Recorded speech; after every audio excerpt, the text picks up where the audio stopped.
नमस्कार मेरे प्यारे विद्यार्थियों, बहुत दिनों के बाद आज फिर से एक बार अतुल्य एकेडमी के यूट्यूब चैनल पर मैं आपके सामने आया हूँ। जैसा कि दोस्तों मैंने कहा था कि मध्य प्रदेश सामान्य अध्ययन मैं आपको पढ़ाऊंगा, तो ये हमारा एक टॉपिक है दोस्तों। मध्य प्रदेश सामान्य अध्ययन का पहला टॉपिक है। इसके पहले मैंने एक वेलकम स्पीच दी थी, उसी के साथ ये दोस्तों मेरा अगला टॉपिक है।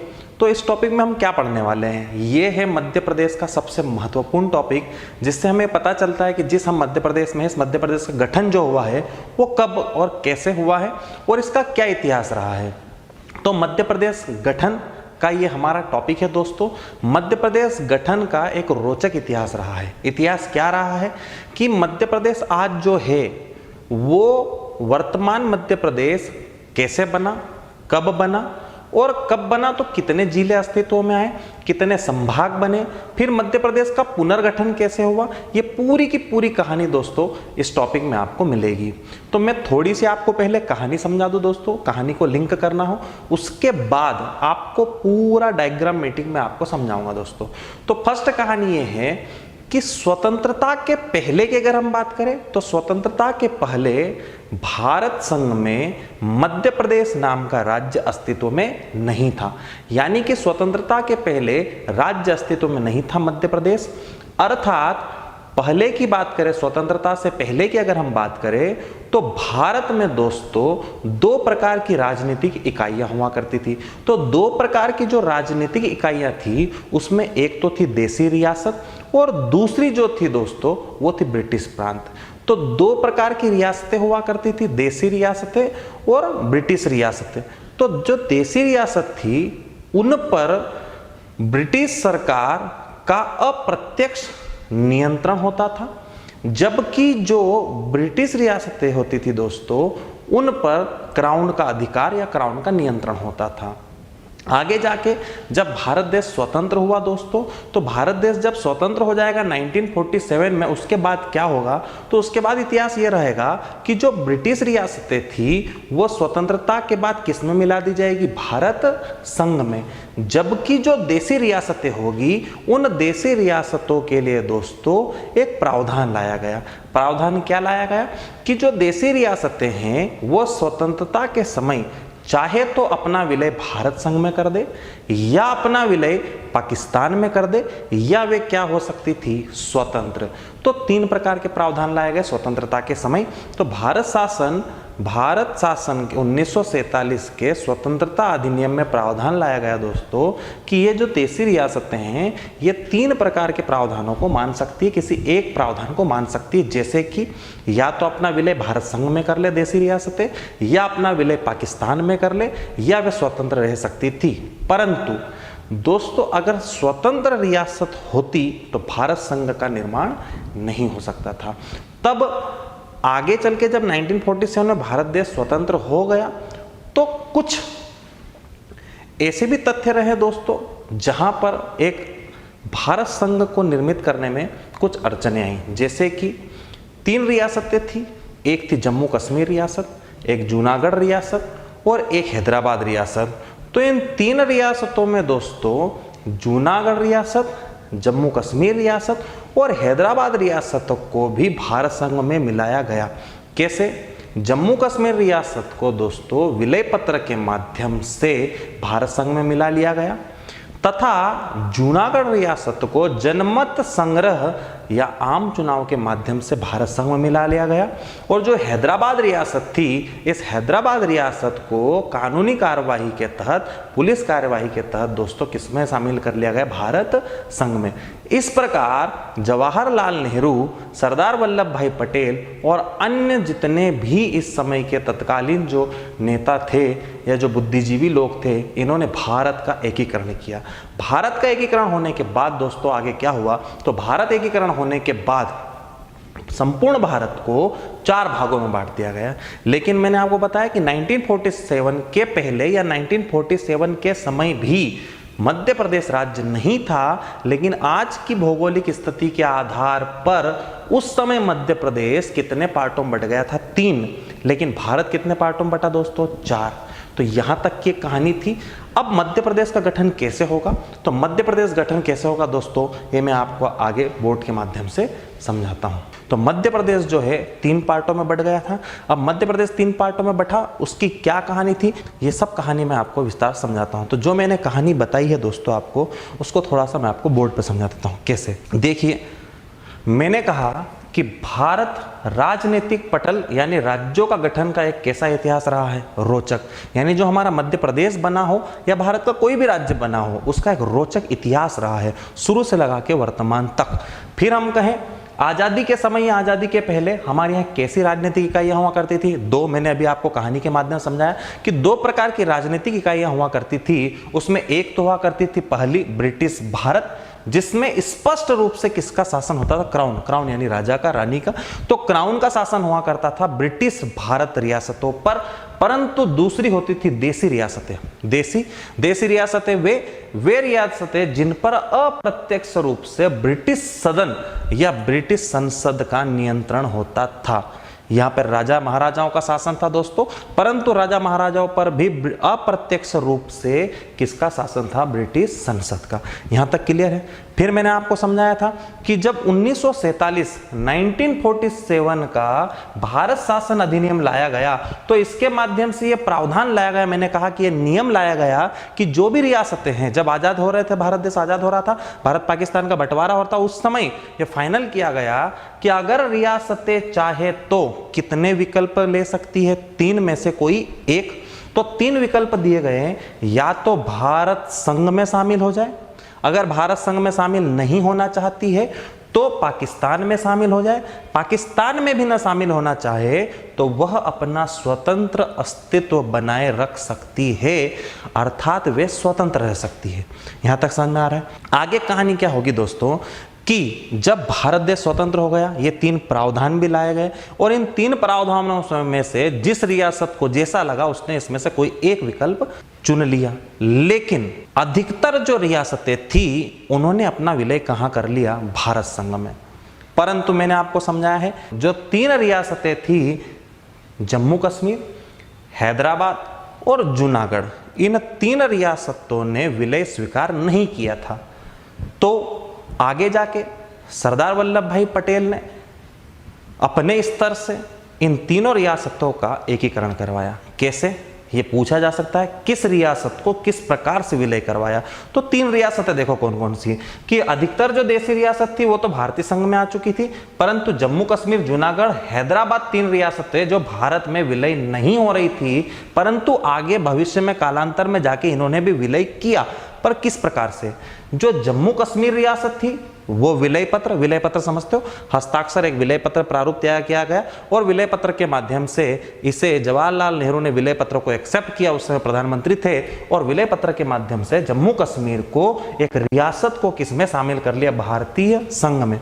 तो याद रखना है जम्मू कश्मीर किसके द्वारा विलय हुआ है, तो जम्मू कश्मीर का विलय हुआ है विलय पत्र के माध्यम से। जूनागढ़ की बात करें, जूनागढ़ ज से याद रख सकते हो, ज से जनमत, जूनागढ़ ने विलय किया जनमत संग्रह से, यानी आम जनता के द्वारा। आगे चलना, हैदराबाद रियासत का विलय किया गया दोस्तों पुलिस कार्यवाही के द्वारा। इस प्रकार हमारे देश में सभी रियासतें किसमें शामिल हो गई, भारत संघ में, और भारत संघ में जब शामिल हो गई तो एक अखंड भारत का निर्माण हुआ। यहां तक क्लियर है दोस्तों। अब हम आगे चलें कि जब अखंड भारत का निर्माण हुआ तो हमें मध्य प्रदेश पढ़ना है। मध्य प्रदेश में क्या है सिस्टम, तो 1947 के पूर्व की बात बता रहा हूं कि 1947 के पूर्व मध्य प्रदेश नाम का कोई राज्य अस्तित्व में नहीं था, परंतु फिर भी मध्य प्रदेश राज्य ब्रिटिश रियासतों और देसी रियासतों के रूप में अस्तित्व था।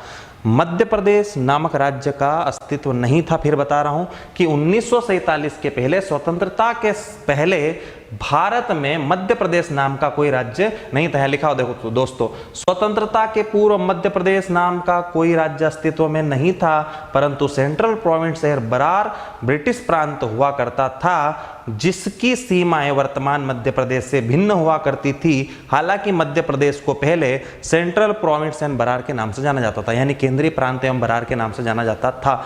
तो 1947 के पहले मध्य प्रदेश नामक राज्य अस्तित्व में नहीं था, परंतु 1947 के पहले मध्य प्रदेश में कुछ देसी रियासतें और विदेशी रियासतें यानी कि ब्रिटिश रियासतों का एक प्रावधान था, जिसके तहत हम कह सकते हैं कि ये जो ऊपर वाला भाग है दोस्तों, ये जिसको मैंने लिखा है मध्य भारत, पूर्वी रियासतें, ये पूरा का पूरा जो क्षेत्र है इन्हें हम क्या कहते थे, देसी रियासतें। और ये वाला जो भाग है दोस्तों, ये कौन सा था, ब्रिटिश प्रांत, अर्थात इसको सम्मिलित रूप से कहा जाता था सेंट्रल प्रोविंस एंड बरार। आगे की क्या कहानी रहेगी, आगे कहानी है दोस्तों कि जब भारत आजाद हो गया, ठीक है, और भारत को कितने पार्टों में बांट दिया गया, 4।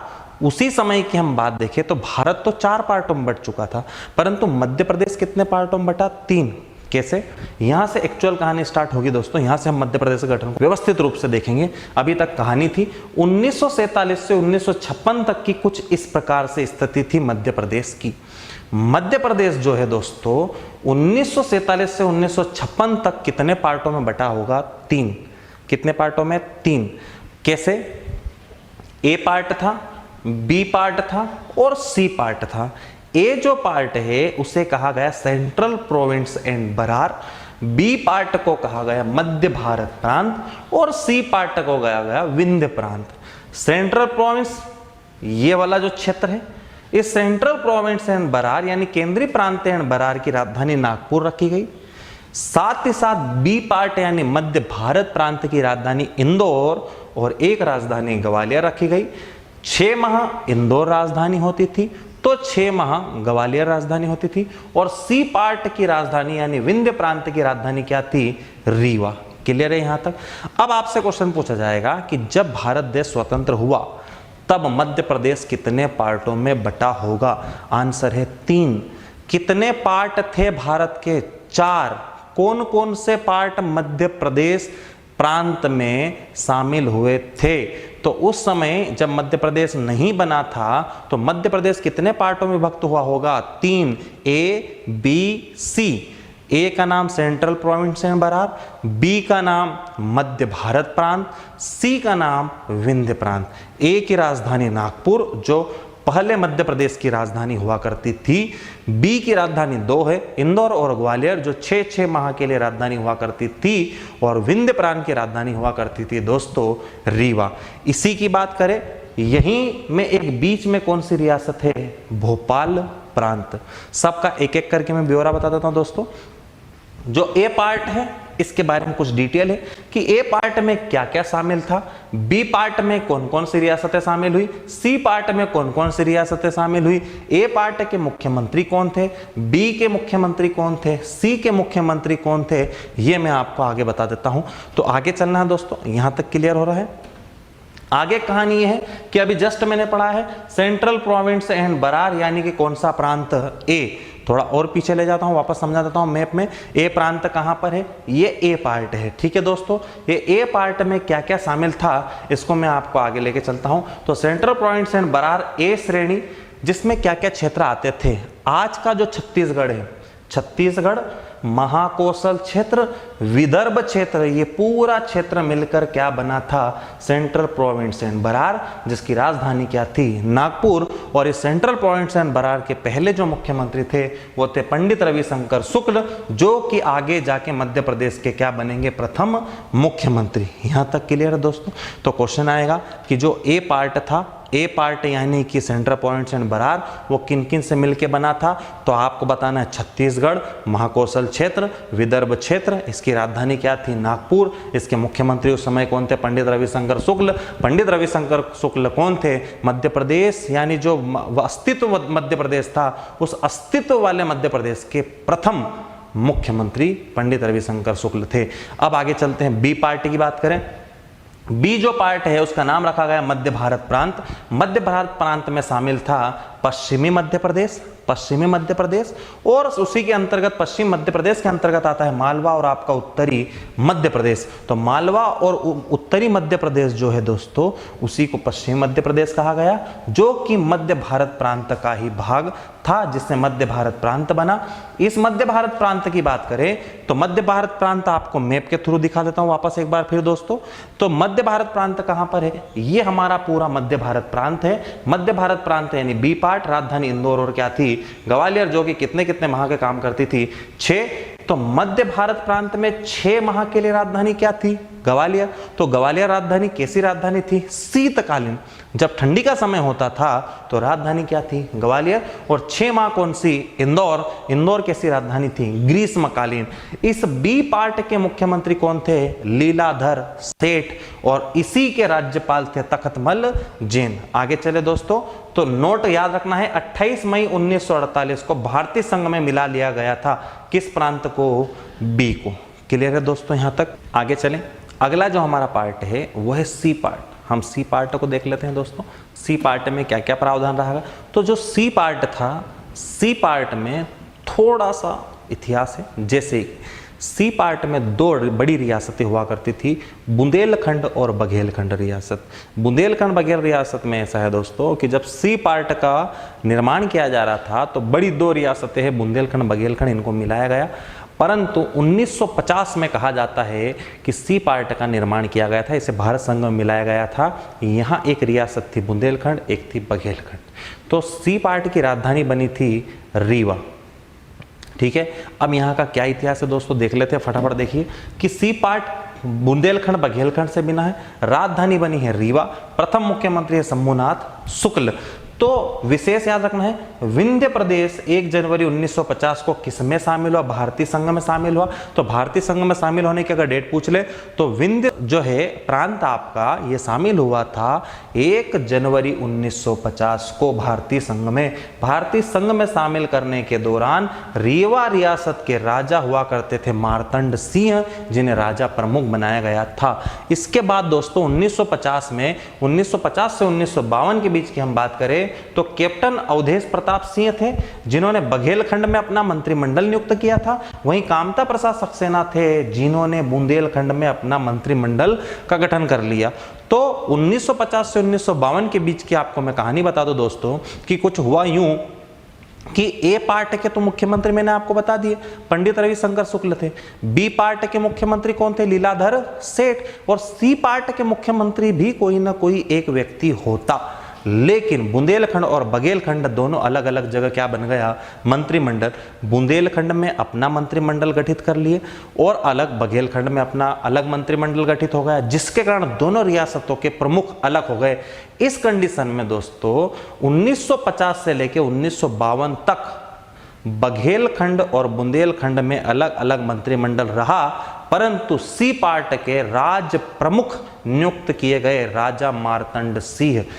आगे जाके राजा मार्तंड सिंह प्रमुख रहे। 1952 में जब आम चुनाव हुए और 1952 में जब आम चुनाव हुए दोस्तों तो शंभुनाथ शुक्ल जो कि मुख्यमंत्री बने, और सी पार्ट के मुख्यमंत्री कहा जाता है कि इनको शंभुनाथ शुक्ल को। यहां तक क्लियर है दोस्तों?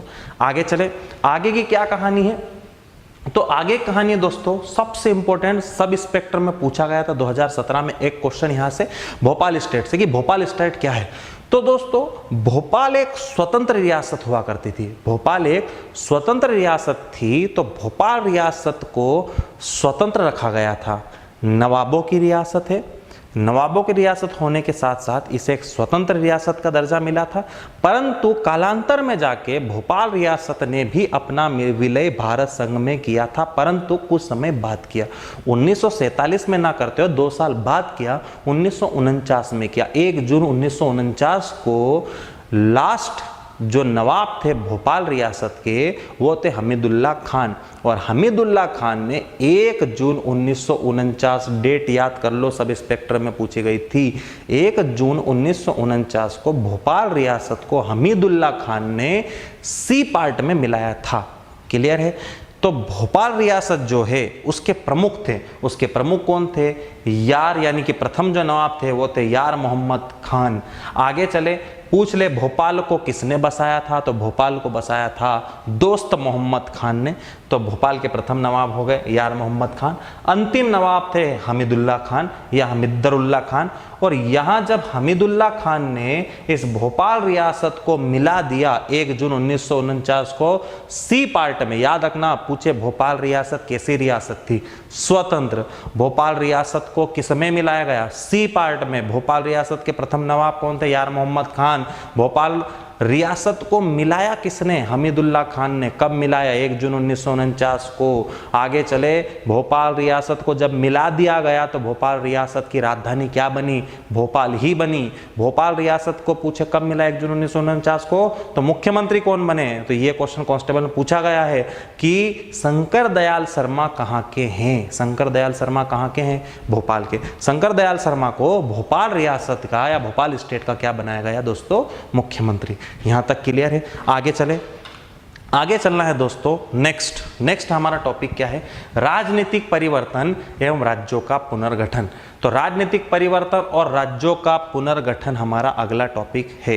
तो दोस्तों इस प्रकार आगे की जो कहानी है वो कुछ ऐसी है कि जब 1947 को भारत आज़ाद हो गया, रियासतों का भी एकीकरण हो गया और सब कुछ विधिवत चल रहा था, और फिर हुए आम चुनाव हुए 1952 में। ठीक है।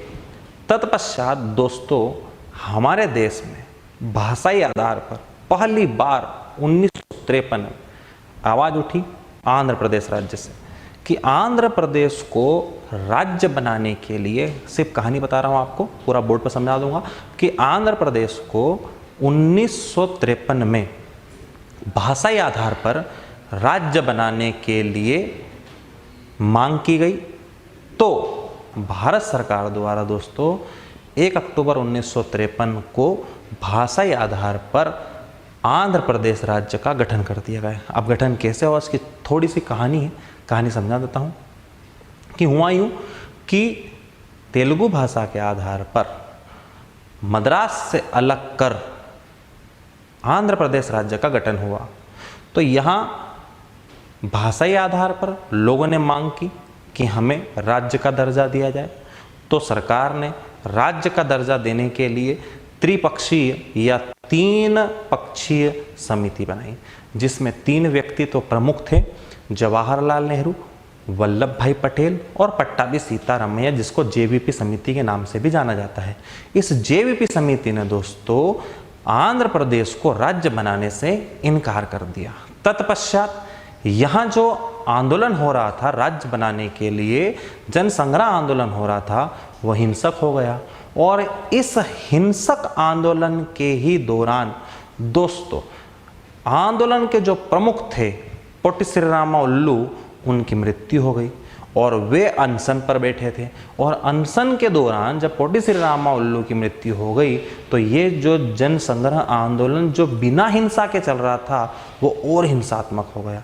और जब हिंसात्मक हो गया तो तत्कालीन प्रधानमंत्री जवाहरलाल नेहरू को तुरंत उसी समय बिना किसी समिति की सिफारिश के 1 अक्टूबर 1953 को भाषाई आधार पर कौन सा राज्य बन गया? आंध्र प्रदेश।